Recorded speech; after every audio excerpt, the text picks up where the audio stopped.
Aboraboye.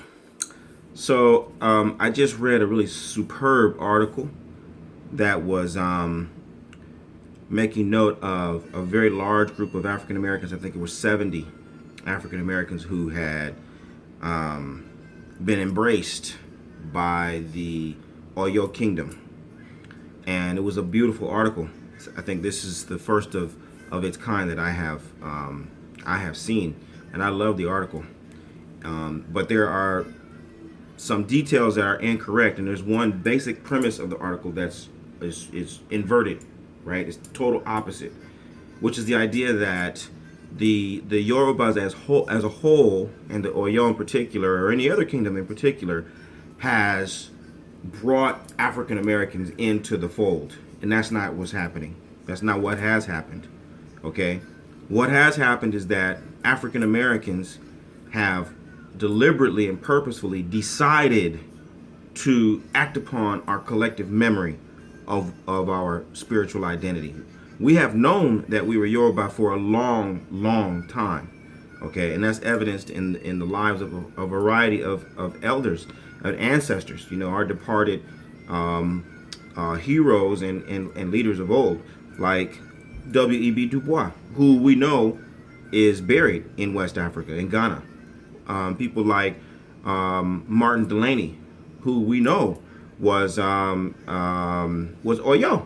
and Martin Delaney went back, and he's got a book called In Search of a Homeland. This is in the 1800s, right, where Martin Delaney went back and in search of a homeland in Oyo, right? People like W.E.B. Du Bois, people like Booker T. Washington, right? Du Bois and Washington were always sort of caricatured as being these opposing forces when they weren't. They just had different approaches to the same problem, and they ended up coming to many of the same conclusions.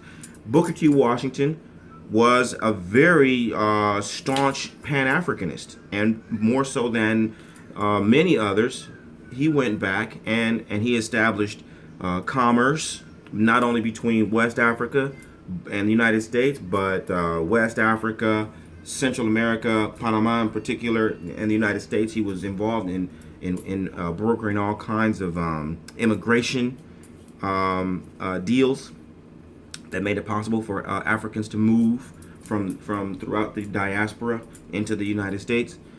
And even more recently, we have to talk about people like Fashina Falade.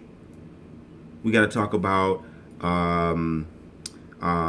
His Royal Majesty Adefumi. We have to talk about Fagbemi Ogundele. These are great pioneering men who remembered our heritage, and they went back specifically in search of the spiritual tradition and brought them back and restored them here in the United States. They did that voluntarily. They did that because that's what their spirits and their destinies commanded them to do. There wasn't a search party that was sent out from Abeokuta or from Oyo or from Oshogbo or from Ondo or from Ekiti or Ilesha or anywhere else. There wasn't a delegation of people that went out and said, hey, we got a bunch of brothers and sisters over there in Tulsa, in New Orleans, in Atlanta, in Galveston, and we need to bring them in. We need to show them the way. We're going to send out some language instructors, and we're going to send out some books. We're going to send out some clothes, and we're going to send out some priests and some priestesses, and we're going to make sure that they understand the culture and the protocols. And no, that didn't happen, right? And the only reason why it matters, this is particularly for you as the African American. The reason why this matters is not for us to be, obstinate. It's not about being obstinate.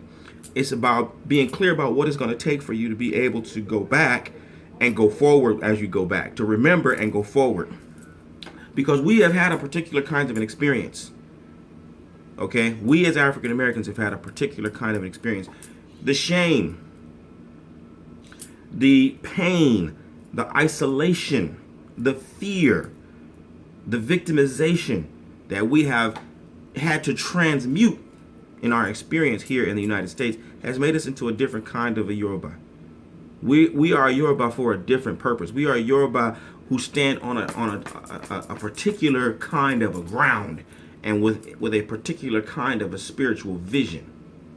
We as African Americans, if you don't reconcile the truth and the reality of how you actually came into this, and you try to jump over it, bypass it, and go straight back into, rocking your agbada and your abetiaja without understanding, where the voice of Iyere is being chanted in the field hollers and in the spirituals and in the blues. If you miss that, then you know what I mean. You're going to end up chasing your tail again, and that's not what we're here to do.